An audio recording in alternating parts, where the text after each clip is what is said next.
Let's mic देश का मिजाज ईस्ट।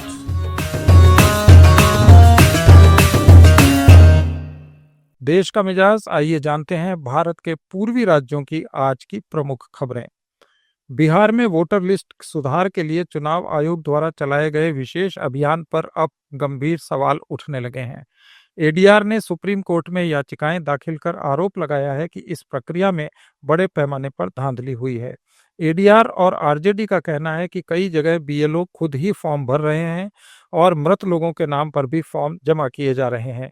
इसके साथ ही कई लोगों को ऐसे मैसेज मिले हैं कि उनका फॉर्म जमा हो गया, जबकि उन्होंने कोई फॉर्म भरा ही नहीं था। अब इस मामले की जांच की मांग हो रही है।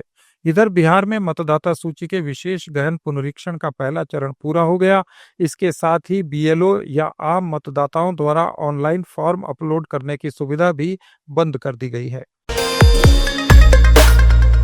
ओडिशा में भुवनेश्वर मेट्रो प्रोजेक्ट को लेकर बड़ा फैसला लिया है। बीजेपी सरकार ने पहले चरण से जुड़े 2 अहम टेंडर रद्द कर दिए हैं। ये कदम ठेकेदारों की लापरवाही और परियोजना में भारी देरी के कारण उठाया गया है।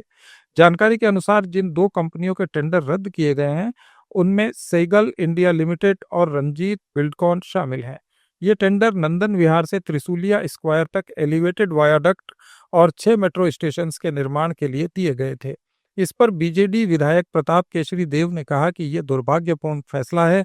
मेट्रो शहर की कनेक्टिविटी और विकास के लिए जरूरी थी, जिसे बीजेडी सरकार ने बजट में शामिल किया था। उन्होंने इसे ओडिशा राज्य और जनता के साथ विश्वासघात बताते हुए बीजेपी सरकार की निंदा की। Donation straight forward, you are trying to take it backward. You are scrapping important projects which would benefit the people of the city and would have been a milestone for the city's development. It is highly unfortunate, and we condemn this attitude of the government that whatever was done by the Biju Janata Dal government, we will cancel it and do something new. Sir, you don't have the time, neither do you have the wherewithal. So this project is very important for Odisha, and by cancelling this, the Bharatiya Janata Party government of Mr. Mohan Maji has betrayed the people of Bhubaneswar and as well as the state. Bihar में इस साल होने वाले विधानसभा चुनाव से पहले मुख्यमंत्री नीतीश कुमार ने बड़ा ऐलान किया है। उन्होंने कहा कि राज्य में सफाई कर्मचारियों के अधिकारों की रक्षा और उनकी शिकायतों की सुनवाई के लिए बिहार राज्य सफाई कर्मचारी आयोग का गठन किया जाएगा।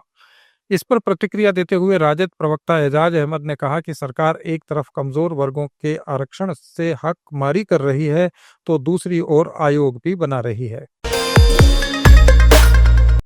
प्रधानमंत्री नरेंद्र मोदी ने मन की बात के 124वें एपिसोड में झारखंड के नक्सल प्रभावित गुमला जिले का जिक्र किया।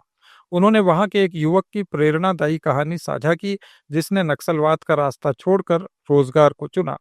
प्रधानमंत्री मोदी ने कहा कि जहां सबसे ज्यादा अंधेरा होता है, वहीं सबसे तेज रोशनी भी निकलती है।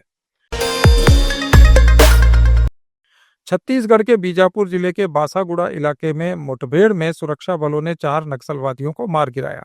मौके से इंसास और एसएलआर सहित कई हथियार और विस्फोटक बरामद किए गए हैं।